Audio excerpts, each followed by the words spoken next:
I'm Laura Alexandra Sarah, and this is Lawyer Talk Thursday, and today we are cooking some vegan deliciousness and talking about business with the Grown Together man himself, Storm. So I'll have you introduce yourself. All right, so my name is Storm. I run a vegan meal prep kitchen here downtown in El Paso, right next to the plaza. So whoever walking by, come say what's up. And today we have a little surprise. We're gonna have a little cook show, business talk show. Yeah, we're trying something different today because I know that a lot of you either have lost your job or looking into more like non-traditional routes of employment. So people are starting businesses, online, offline, farmers markets. So we're going to talk a little bit about tips and protecting yourself legally. If you're using any sort of vendor to source, or let's say you have your recipe for this bomb pesto sauce, okay? You're not going to disclose what's in that recipe or the right exact ingredients. So you're going to have to put a label on things legally and say, this is what it contains. But you don't need to put a tablespoon of this. You don't give away your trade secret, right? That's Coca-Cola's recipe is still a trade secret. Nobody actually knows what it is, really. It's not under some sort of protection. But anytime you're sharing your recipe with somebody, whether it be a business partner, a potential investor, a vendor, or somebody that's going to help you produce it in big quantities, you have to have them under an NDA, non-disclosure agreement, or confidentiality agreement. And I do those. I can send you guys templates, anybody that's interested, because in order to protect your IP, you can do that contractually. You don't necessarily have to apply for a patent or a trademark or something like that if you're talking to potential partners. So that's my biggest advice about this is protect yourself, because people are always trying to pirate ideas. Oh, definitely. Innovate them. All right, so let's get to cooking. First thing we're going to do, we're going to chop off stem. Get rid of this guy. Right away. All right, so talk to me about when you decided to go into business. What business formation are you? Are you LLC? Are you a partnership? We're a partnership. It's Josh and myself. So yeah, it kind of started off, I guess, a non-traditional way. Where just Josh just got back from a trip in Peru actually, and he went to go do a detox. And I wasn't vegan at the time, and neither was he. So he went to do a detox. I was going to eat vegan for a month, and I remember just laughing so hard, like, "What are you doing, dude? Like, how hard are you partying? Like, what are you doing?" So that's kind of like how it all started off, actually. And then from there, he started cooking vegan meals, and then someone asked him to start, if they could prep some meals for him. And then he was asking me one day. It was a Sunday. I had the day off. He was like, "Hey man, you want to come and help cook with me?" And I was like, "Sure." I got to do all day. It's Sunday anyway, and it's kind of just grown from there. A note to all of you about business formations. You're going to find online like, oh, you should be an LLC, oh, you should not be an LLC, oh, you should be a corporation, whatever like that. My suggestion to you is to figure out your idea, figure out how you're going to market it and sell it before you even start talking about business formations. I think people get online and use LegalZoom and things like that far too early in the process. Absolutely. And they end up spending money that they don't necessarily need to spend. So my advice is figure out your business funnel, figure out your target market, do all that stuff, and start selling your products little by little, and then have a consultation and see what are my options, what are the protections, everything like that. Because people just rush to, I need a trademark, I need an LLC, I need all this stuff. But if you're never going to have a viable idea, or it's just going to sit on the shelf and you're not going to use it, don't waste that money. Absolutely. I think that's fantastic advice. Definitely small test every product batch. You got to figure out what the demand is before you want to try to fill a supply for it, because it doesn't go the other way. Yeah, absolutely. So yeah, we've definitely learned some of our lessons of just equipment in general. Just like, oh, this thing looks fantastic, and then it was terrible. For sure. How did you discover your target market? And talk to me a little bit about veganism in El Paso. Is it a trend that's continuing? What's up? So our target market I feel like it more or less just came naturally. It was more like just a natural growth. Particularly, I didn't really have much involvement on the social media itself in the very beginning. It just kind of came in and cooked a little bit with Josh, and then from there just expanding that demand requirement and trying to fulfill that supply. That's where we started actually just more or less collecting data and figuring out what was the demographic for the vegans in El Paso. So it's just all been a growth process. It's just fantastic and enjoying it very much. But I can't take any credit for saying I mastermind how to figure this stuff out. No, I just read a bunch of books and just keep working on it. So it's what was it, from the lean startup? It's like a build, measure, learn system where you just build something, whatever it is, and then just test that product or test that service, test whatever it is that's going on, and then collect that data, and from there you make the pivots on how to make that even better. Absolutely. So. I think people that have seen some of my first lawyer talks can realize that I do the same thing. We all do the same thing. So what are the books that you're reading right now or that you have read that you found the most impactful for people who are starting a business? Oddly enough, I think the psychology behind a lot of it is where you really need to go, like the mindset on starting a business. Mm-hmm. So I would start with Napoleon Hill and Think and Grow Rich. Any of his success formulas, I would definitely recommend starting with the mindset, because once you understand the fundamentals and because things are going to go wrong, they're always going to go wrong. Almost every day is going to be something that pops up. Yeah. But you got to understand how to adapt and overcome those things and be greater than your time here and better than your experience, what you're going on. So let's start with that, and then from there, that's when I got more into like the technical things. So like what applications to use or what websites I would use, and I read books like The 4-Hour Workweek and Tim Ferriss. Mm-hmm. That was like one of the first ones I read that like really inspired me to just dig deep and learn about outsourcing and third party like just branding and. 99 Designs blew my mind when I found out about that website. I was like, what? No way. And what's super interesting too is, along with figuring out what kind of entity you want to be, right? LLC, sole proprietor, that kind of stuff, is you got to think about the tax considerations. And anytime you're an LLC or a sole proprietor, claim your taxes on a Schedule C. So any of your business expenses are coming off your personal tax return, which is pretty sweet because none of us have any extra money to give the government right now in taxes.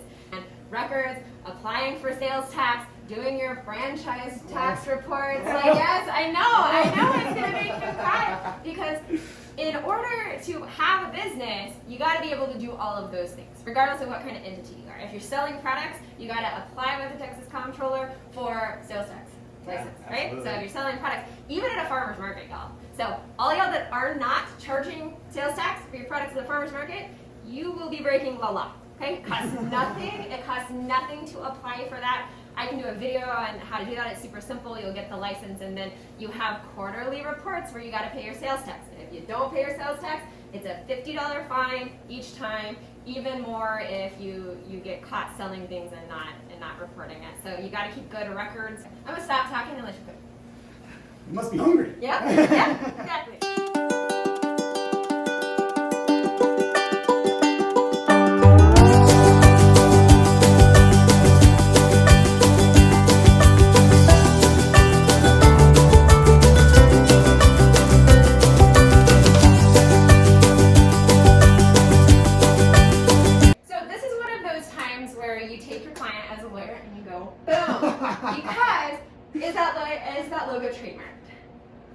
Don't judge me. I'm not judging. No. The whole point here is we have some amazing businesses that don't take advantage of legal protection.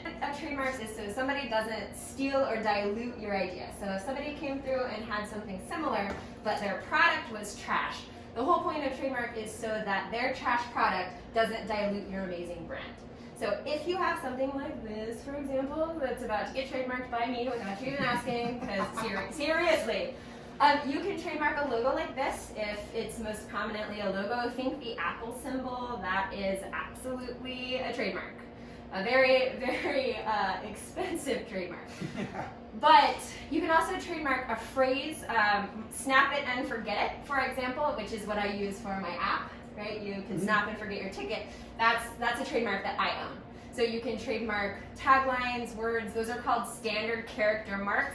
So if I chose to use snap it and forget it with any type of logo, I could. If I changed the logo, the words are still trademarked, so it doesn't lock you into a particular logo. If you have a design mark, that's more something like this, right? Then the entire design along with the words are protected. And I will tell you that you have to pick a class. So in trademarks, you pick products or services. Once you pick products, then you have to pick an international class that it falls into.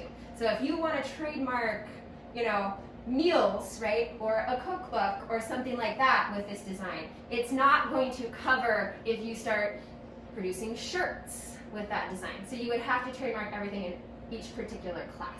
Okay, so it's a different application. Any IP attorney can help you with that. But if you have a brand that you're afraid of being diluted, you have a really cool or inventive phrase or design, get a trademark.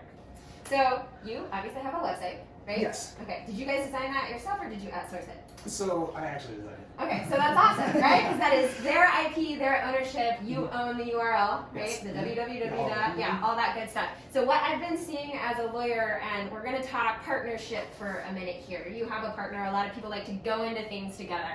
Have to have a partnership agreement. Absolutely everything set out, even if you're not going to be an entity like an LLC or a corporation or something like that, you have to have some sort of written understanding that both of you guys sign, guys or gals, sign, so you know how to operate. Because businesses are like marriages, right? They can go great, they can go poorly, and when the divorce happens, it is drama. It is drama, it is litigation, lawsuits, it is feelings are hurt, it is just, it's a shit show. It is. So have a written agreement.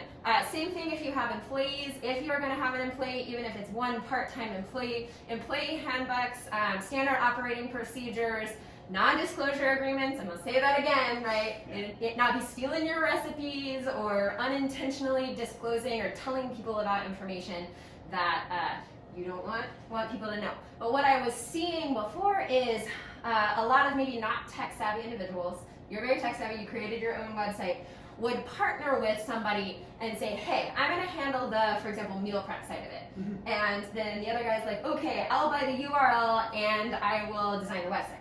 Right. And then the portion that you work on blows up, right? And then that guy is like, well, I get a portion of these profits and I own the URL now. You don't. The business does and I do. So you have to purchase that from me, which gets really expensive. So never, ever partner with somebody who's only going to provide like website build services, stuff like that, without a very strict written agreement. I definitely want to make sure that it's it's all yours because it can go so south so fast.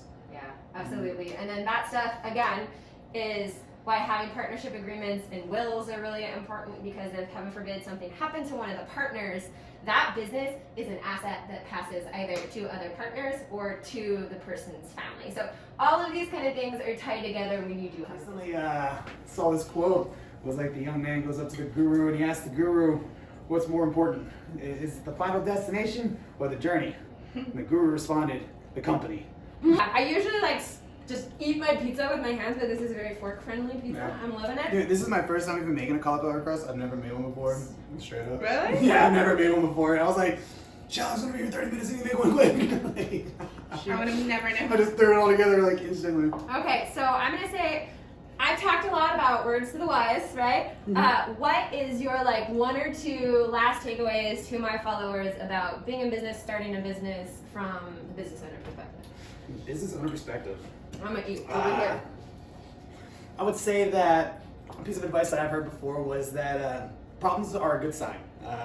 Problems are inevitable and you're always going to run into problems. And the only people that do not have any problems are actually in the grave. So if problems are what are frustrating you, I would learn to understand that those are just building blocks to your final destination. So one, look for the problems and iron them out immediately. So it's kind of like a fail fast, fail forward, fail often concept. I would say that would be like my number one takeaway. I mean, everything's a learning process, so don't get upset with yourself when you do find that problem as well, because everything is just a process of getting familiar with filing paperwork, whether it's cooking or whatever it is that your niche is. I would say that be patient and then just keep trying that stuff, because you're only going to keep getting better as long as you keep trying your best. Yeah, well, thank you for being with us today. Follow them on Instagram, check out their videos, order their food. I am telling you, it is amazing for people who are busy and don't want to cook and want to have a little bit of healthier lifestyle. So, thank you, Storm. Dude, thanks for coming out. I appreciate it.